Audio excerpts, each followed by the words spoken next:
오늘 예배를 통해 함께 은혜 받으실 하나님의 말씀은 마가복음 8장 34절에서 38절의 말씀입니다. 신약성경 68페이지 마가복음 8장 34절에서 38절의 말씀을 교독하겠습니다. 무리와 제자들을 불러 이르시되 누구든지 나를 따라오려거든 자기를 부인하고 자기 십자가를 지고 나를 따를 것이니라.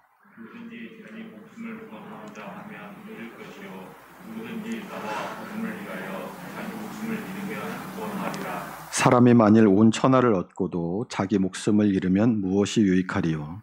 사람이 무엇을 주고 자기 목숨과 바꾸겠느냐. 함께 읽습니다. 누구든지 이 음란하고 죄 많은 세대에서 나와 내 말을 부끄러워하면 인자도 아버지의 영광으로 거룩한 천사들과 함께 올 때에 그 사람을 부끄러워하리라. 아멘. 우리가 지난 시간에 주님께서 제자들에게 너희는 나를 누구라 하느냐라고 물으시죠. 이 물음을 통해서 제자들의 메시아관이 무엇인지를 확인하고자 하신 것입니다.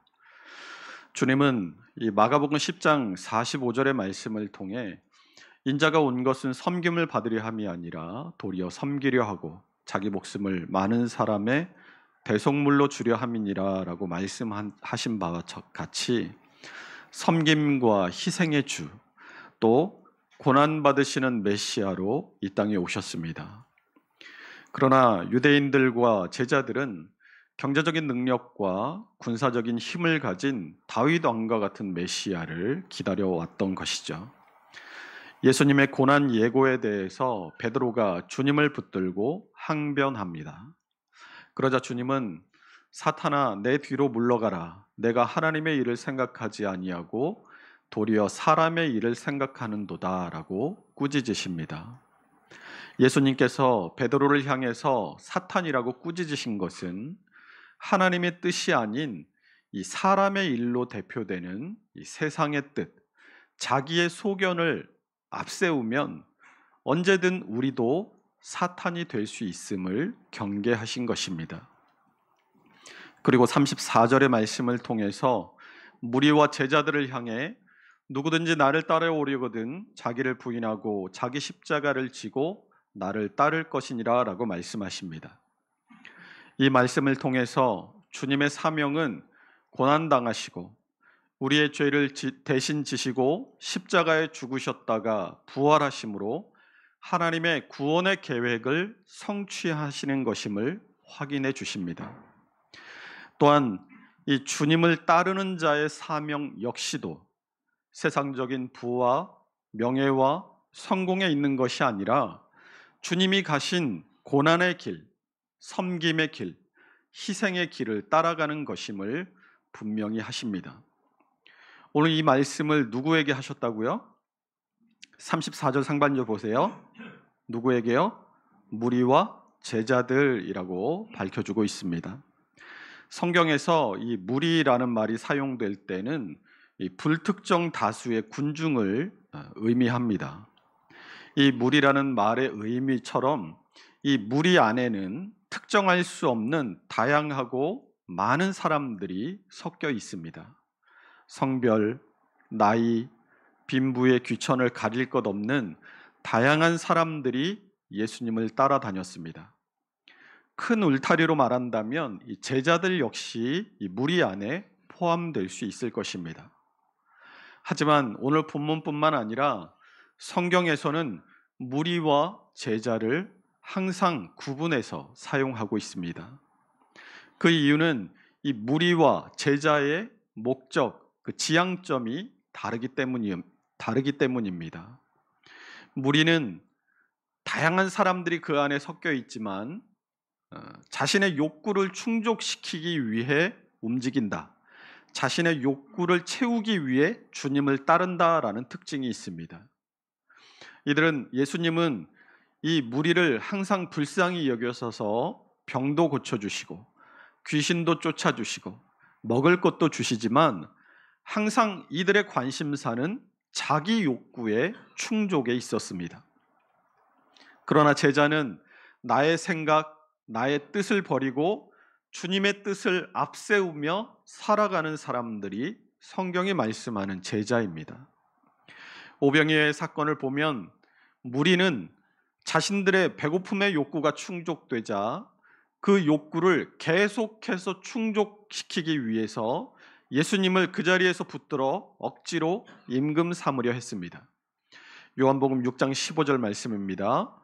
그러므로 예수께서 그들이 와서 자기를 억지로 붙들어 임금으로 삼으려는 줄 아시고 다시 혼자 산으로 떠나가시니라. 역시 여기서도 이 앞절인 요한복음 6장 14절의 말씀을 보면 그 사람들이 예수께서 행하신 이 표적을 보고 말하되 이는 참으로 세상에 오실 그 선지자라 하더라라고 말씀하고 있는 것을 볼 수 있어요. 여기서 이 무리가 말한 그 선지자가 누구입니까? 우리 신명기 18장 15절을 지난주에 읽었죠. 우리 다시 한번 읽어보겠습니다. 내 하나님 여호와께서 너희 가운데 내 형제 중에서 너를 위하여 나와 같은 선지자 하나를 일으키시리니 너희는 그의 말을 들을지니라. 아멘. 이 말씀을 지난 시간에도 읽은 기억이 나시죠? 뭘 얘기하면서 읽었는지 기억하십니까? 우리 표를 보여주세요. 지난 시간에 주는 그리스도이십니다라고 베드로가 고백했을 때 이 헬라어 원문을 봤잖아요.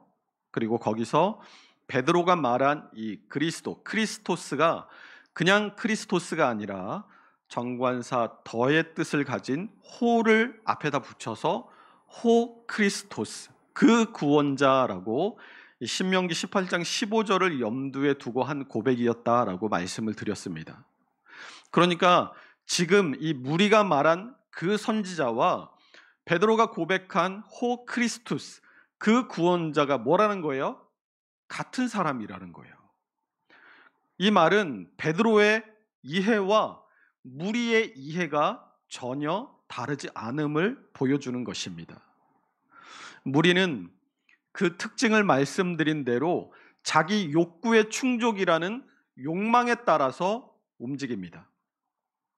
그래서 무리는 예수님께 열광하고 환호하며 예수님께서 예루살렘에 입성하실 때 자기의 겉옷을 벗어서 바닥에 깔며 왕으로 오신 예수님을 환영하던 자들이었습니다. 우리 요한복음 12장 12절 13절을 함께 읽어봅니다. 그 이튿날에는 명절에 온 큰 무리가 예수께서 예루살렘으로 오신다는 것을 듣고 종려나무 가지를 가지고 맞으러 나가 외치되 호산나 찬송하리로다. 주의 이름으로 오시느니 곧 이스라엘의 왕이시여 하더라. 그런데 그런 무리들이 자신들의 욕구가 더 이상 예수님으로부터 채워질 수 없음을 알게 되자 어떻게 돌변합니까? 우리 조금 길기는 하지만 마가복음 15장 6절에서 14절의 말씀을 함께 읽어보겠습니다. 명절이 되면 백성들이 요구하는 대로 죄수 한 사람을 놓아주는 전례가 있더니 밀란을 꾸미고 그 밀란 중에 살인하고 체포된 자 중에 바라바라 하는 자가 있는지라. 무리가 나아가서 전례대로 하여 주기를 요구한대 빌라도가 대답하여 이르되 너희는 내가 유대인의 왕을 너희에게 놓아주기를 원하느냐 하니 이는 그가 대제사장들이 시기로 예수를 넘겨준 줄 알미러라. 그러나 대제사장들이 무리를 충동하여 도리어 바라바를 놓아달라 하게 하니 그러면 너희가 유대인의 왕이라 하는 일을 내가 어떻게 하랴? 그들이 다시 소리 지르되 그를 십자가에 못 박게 하소서. 빌라도가 이르되 어찌미냐 무슨 악한 일을 하였느냐 하니 더욱 소리 지르되 십자가에 못 박게 하소서 하는지라. 제자들은 그러면 이 무리들의 모습과 달랐던가요? 우리 마가복음 9장 33절 34절 읽어봅니다. 가버나움에 이르러 집에 계실새 제자들에게 물어 이르시되 너희가 길에서 서로 토론하던 것이 무엇이냐 하시되 그들이 잠잠하니 이는 길에서 누가 서로 크냐 하고 쟁론하였음이라. 그런 제자들도 이 예수님께서 잡히시자 어떻게 합니까? 마가복음 14장 50절 52절 함께 읽어봅니다. 제자들이 다 예수를 버리고 도망하니라. 한 청년이 벗은 몸에 배 혼이불을 두르고 예수를 따라가다가 무리에게 잡히매 배혼이불을 버리고 벗은 몸으로 도망하니라. 12 제자만이 아니라 예수님을 추종하고 따르던 사람들이 이 마가복음을 기록한 마가까지도 겉옷을 버리고 알몸으로 도망가 버립니다. 오병이어의 기적을 보고 예수님을 붙들어서 억지로 임금 삼고 자기들의 욕구를 계속해서 충족하기를 원했던 무리들과 예수님께서 자신의 왕국을 세우시면 그 왕국에서 한 자리씩 차지하고자 했던 제자들과 지금 뭐가 다를 바가 있습니까? 성경에 나오는 무리와 제자를 구분하는 특징이 있습니다. 무리는 앞서 말씀드린 대로 자기 욕구의 충족을 위해 주님을 따르는 자들이 무리라고 한다면, 제자는 자신의 욕구가 아니라 하나님 나라를 위해 하나님의 의를 따르는 사람들을 제자라고 한다는 거예요. 그러나 지금 우리가 보는 모습은 무리가 제자고 제자가 곧 무리들인 것처럼 보이지 않습니까? 그래서 오늘 본문에서 본문 34절에서 38절의 본문을 보면 계속해서 누구든지 이 누구든지라는 말이 반복되어 나타납니다. 지금은 구분되지 않아요. 그놈이 그놈이라는 거예요. 그러나 어떻게 해요? 34절 보세요. 누구든지 나를 따라오려거든 자기를 부인하고 자기 십자가를 지고 나를 따를 것이니라. 35절도 보세요. 누구든지 자기 목숨을 구원하고자 하면 잃을 것이요 누구든지 나와 복음을 위하여 자기 목숨을 잃으면 구원하리라. 뭘 말하십니까? 선택을 말하세요. 사탄이 하나님을 배신했던 그 옛날의 천사장이었던 루시퍼를 가리키는 게 아니라니까요. 사탄이 보통 명사로 쓰였다는 것은 누구든지 하나님의 뜻을 저버리면 언제든 그가 사탄이 될 수 있음에 대한 경계라고 말씀드렸던 것처럼, 주님께서 계속해서 누구든지라는 말씀을 반복하시는 것은 그 누가 되었든지 자기를 부인하고 자기 십자가를 지고 주님을 따르는 사람, 주님과 복음을 위해 자기 목숨까지도 내어놓는 그 사람이 제자임을 말씀하고 계신 것입니다. 성경의 무리와 제자의 구분점이 뭐라고요? 자기의 욕구의 충족을 따르느냐, 자기 욕구가 아닌 하나님 나라를 위해서 하나님의 의를 따르느냐의 차이라고 말씀드렸잖아요. 예수님께서 이 말씀을 하시는 지금 당장은 깨닫지 못했을지라도 그 말씀의 의미를 깨닫는 순간 내 안에 욕심과 탐욕을 내버리고 하나님 나라를 위해 하나님의 의를 쫓아 살기로 결심하고 이제부터 자기 목숨까지도 내놓는 삶을 살았기에 제자일 수 있는 것입니다. 제자들이 지금은 몰랐어요. 그냥 자기들이 여태 살면서 배워온 대로 메시아는 다윗 왕과 같은 영광으로 우리를 구원할 뿐이야, 그런 맹목적인 신앙으로 살아왔습니다. 그런 줄로만 알았어요. 그렇게 배웠으니까. 그러나 주님께서 십자가를 지시고 그 십자가를 통해서 자신들의 죄가 사해지고 하나님 나라의 백성이 되었음을 깨달은 그 순간, 예수님께서 생전에 말씀하셨던 가르침들이 한순간에 깨달아지게 된 것입니다.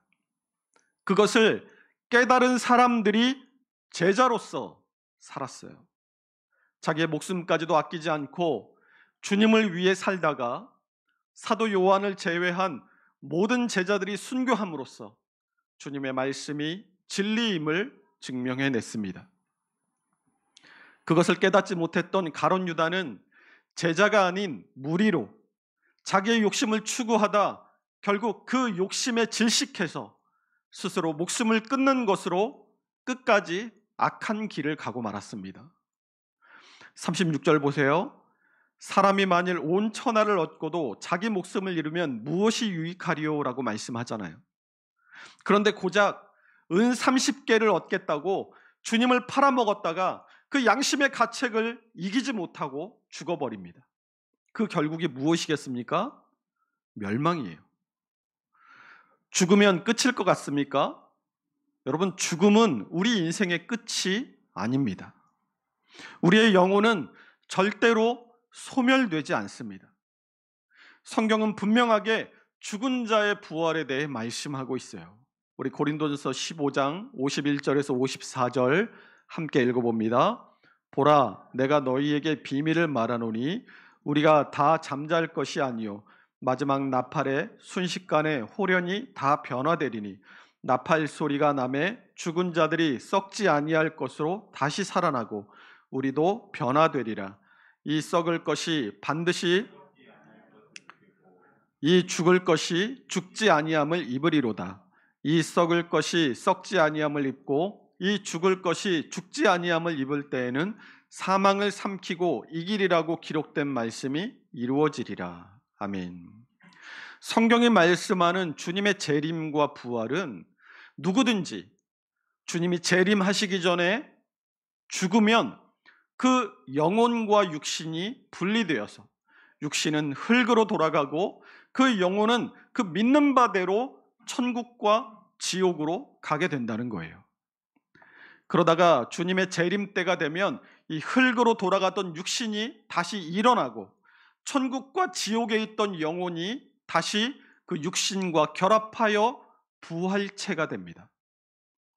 그 부활체로 하나님 앞에 나아가서 하나님의 심판을 받게 되는데, 이제 신자는 영원한 하나님 나라 천국의 영생으로, 불신자는 영원한 멸망으로 지옥에서 영벌을 받게 되는 것입니다. 자, 여러분 선택하십시오. 영생을 선택하시겠습니까? 영벌을 선택하시겠습니까? 여러분, 세상에 누가 영벌을 선택하겠어요? 아무리 악하고 어리석고 하나님을 믿지 않고 미워하고 욕하는 사람이라 할지라도 영벌을 선택할 사람은 단 한 사람도 없을 겁니다. 교회 욕하고 하나님이 어딨냐고 하는 사람한테도 야, 너 그럼 지옥 가 그러면 기분 나빠해요. 싸움이 일어납니다. 그러면 이 프로세스를 한번 거꾸로 올라가 보세요. 영생과 영벌 앞에 뭐가 놓여져 있어요? 영생과 영벌의 구분의 조건이 뭐라고요? 우리를 위해 십자가 지시고 죽으셨다가 부활하신 예수 그리스도를 내가 믿느냐 안 믿느냐가 놓여져 있습니다. 믿으면 영생을, 믿지 않으면 영벌을. 얼마나 간단하고 명확합니까?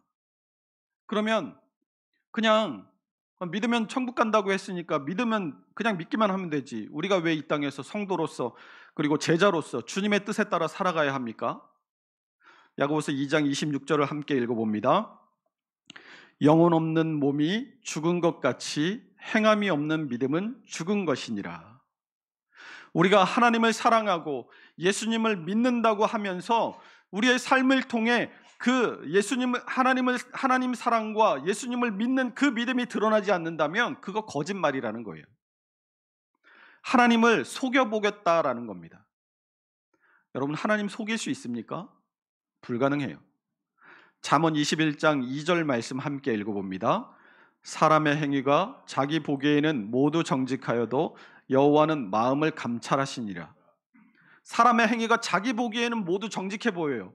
다른 사람을 속이고 나 자신까지도 속일 수 있어요. 그러나 뭐라고 얘기해요? 여호와는 마음을 감찰하시느니라. 하나님은 속일 수 없다라는 거예요. 그러니까 우리는 예수 믿어요, 나는 예수 믿어요 라고 말하려면 예수 믿는 자로서의 생각과 말과 행동이 반드시 그 사람의 삶을 통해 드러나야 하는 겁니다. 그러나 오늘 본문에서도 무리와 제자들이 구분이 되지 않는 것처럼 믿은 지 얼마 안 됐거나 믿음이 약하면 그것이 선명하게 잘 드러나지 않을 수도 있습니다. 하지만 말씀을 듣잖아요. 들으면 듣는 순간 그 말씀에 대한 책임이 우리 안에 생겨납니다. 하나님의 말씀은 들은 대로, 읽은 대로 살아야 할 책임이 생겨요. 몰랐을 때는 핑계할 수 있지만 알고서도 그렇게 살면 빼도 박도 못하는 죄가 됩니다. 제자들이 지금은 잘 몰라서 무리와 같지만 주님이 죽으시고 부활하심으로 주님의 뜻을 알게 되니까 깨달은 대로 제자의 삶을 살아가잖아요. 우리도 마찬가지입니다. 우리에게 믿음이 적고 우리가 연약할 때는 무리와 같이 신앙생활 할 수도 있어요. 그러나 말씀을 듣고 깨달아진 말씀이 있다면 그 말씀을 붙들고 제자로서 살아가야 하는 겁니다. 성경에 거짓말하지 말라고 했다면 거짓말하지 않고 살려고 애쓰고 노력하는 게 제자의 삶이에요. 성경에 섬김과 희생의 삶을 살라고 했다면 섬기고 희생하며 살아가려고 애쓰고 노력하는 게 제자의 삶이라는 겁니다. 말씀을 들었는데도 전혀 마음에 동요가 없고, 오늘 목사님 말씀 참 잘 쪼개시네. 역시 좋은 말씀이야. 말씀이 좋으면 뭐예요? 내 삶이 달라지지 않는데. 섬김의 삶을 살자고 1년이 넘도록 외쳐도 내 삶에 섬김의 시옷자도 찾기 힘들다면 나는 제자가 아니라 여전히 무리인 겁니다. 언제까지 무리로 살 겁니까? 이제 좀 제자로 살아볼 때가 되지 않았습니까? 이 말씀을 듣는 우리 함께 젖어가는 교회 성도 한 사람 한 사람 모두가 말씀을 앞세우는 삶, 말씀에 순종하는 삶, 말씀대로 따라 사는 제자들이 다 될 수 있으시기를 주님의 이름으로 축원합니다. 오늘 본문에 계속 반복되는 단어들이 몇 가지 있죠. 앞서 말씀드렸던 이 누구든지라는 말이 있는 것처럼 또 반복되는 말이 있어요. 무슨 말입니까? 목숨으로 번역된 프시켄이라는 말입니다. 35절에서도 자기 목숨이라는 표현이 2번이나 나오고 36절과 37절에도 자기 목숨이라는 이 프시켄이라는 표현이 오늘 본문 전체를 통해서 4번이나 반복되고 있어요. 성경에서 어떤 표현이 반복되면 거기에 강조점이 있는 겁니다. 혹시 프시켄이라는 말을 들으면 혹시 떠오르는 비슷한 단어가 혹시 연상이 되십니까? 영혼을 뜻하는 프시케라는 단어에서 이 프시켄, 생명 혹은 삶이라는 단어가 나오게 되었습니다. 그래서 삶은 영혼에서 나오는 것입니다. 그런데 이 이생의 삶, 프시켄을 바로 살지 않으면 내 생의 영혼, 프시케가 멸망하게 됩니다. 이생의 삶, 프시켄을 나 자신의 욕구만 따라 살다가 나의 영혼, 프시케가 영벌을 받게 될 것을 잊고 살아가는 것이 무리의 인생이라는 거예요. 누가복음 12장에 보면 어떤 부자가 나오잖아요. 이 누가복음 12장 16절에서 21절 우리 함께 읽어보겠습니다.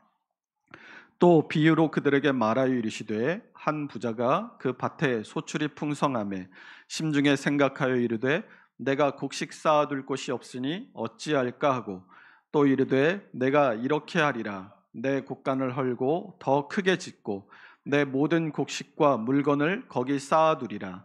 또 내가 내 영혼에게 이르되 영혼아 여러 해 쓸 물건을 많이 쌓아두었으니 평안히 쉬고 먹고 마시고 즐거워하자 하리라 하되 하나님은 이르시되 어리석은 자여 오늘 밤에 내 영혼을 도로 찾으리니 그러면 내 준비한 것이 누구의 것이 되겠느냐 하셨으니 자기를 위하여 재물을 쌓아두고 하나님께 대하여 부요하지 못한 자가 이와 같으니라. 자, 이 부자가 하나님을 안 믿는 사람이라고 오늘 이 누가복음 12장 본문에 나옵니까? 아니면 악한 일을 많이 행해서 하나님께 심판을 받았다는 말이 나오나요? 이 사람은 그냥 평범한 사람이었어요. 우리와 크게 다를 바 없는 사람입니다. 단지 돈이 조금 많을 뿐이었어요. 돈 많은 게 죄가 돼요? 성경은 이 부자를 죄인이라고 정죄하지 않습니다. 성경은 이 부자인 게 죄가 아니라 그 부를 쌓게 하신 하나님을 잃어버릴 때 그것을 책망합니다. 이 부자가 19절에 뭐라고 합니까? 19절 보여주세요. 내가 내 영혼에게 이르되 영혼아 여러 해 쓸 물건을 많이 쌓아두었으니 평안히 쉬고 먹고 마시고 즐거워하자. 이 사람은 프시켄, 내 삶이 프시케, 나의 영혼과 연결된다는 걸 몰랐어요.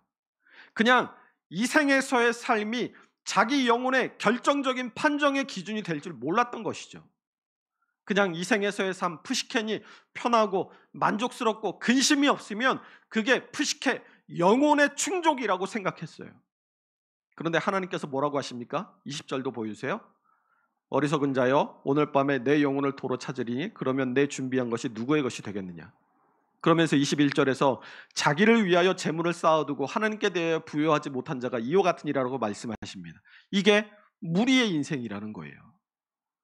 그러나 제자의 삶은 나의 영혼, 이 푸시케가 영생을 누리도록 이 생의 삶, 푸시켄을 주님의 뜻에 순종케 하는 삶을 말합니다.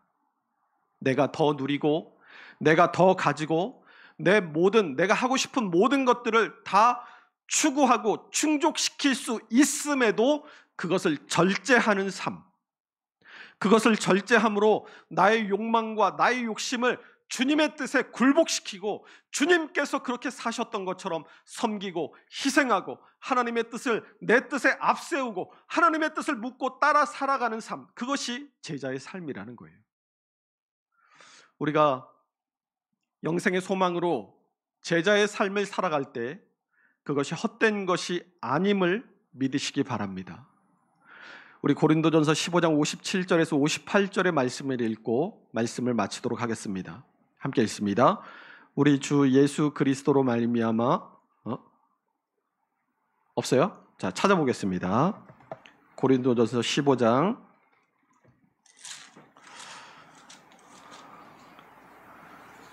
57절 58절 신약성경 284페이지입니다. 신약성경 284페이지 고린도전서 15장 57절에서 58절 우리 함께 읽도록 하겠습니다. 시작. 우리 주 예수 그리스도로 말미암아 우리에게 승리를 주시는 하나님께 감사하노니 그러므로 내 사랑하는 형제들아 견실하며 흔들리지 말고 항상 주의 일에 더욱 힘쓰는 자들이 되라.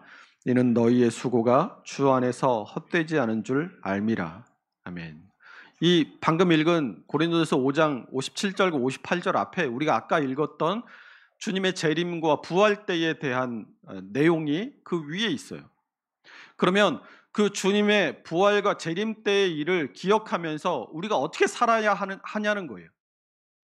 우리가 주님의 뜻을 따라서 우리의 이생의 삶, 푸시켄을 살아갈 때 방금 읽은 고린도전서 15장 57절 58절의 말씀처럼 주님께서 반드시 푸시케, 우리의 영혼이 승리케 하실 줄로 믿습니다. 그러므로 이번 한 주간도 언제나 58절이 말씀하는 것처럼 견실하게 흔들리지 말고 주의 일에 더욱 힘쓰므로 무리가 아닌 제자로서 살아갈 수 있는 우리 모두가 될 수 있으시기를 주님의 이름으로 축원합니다. 기도하겠습니다.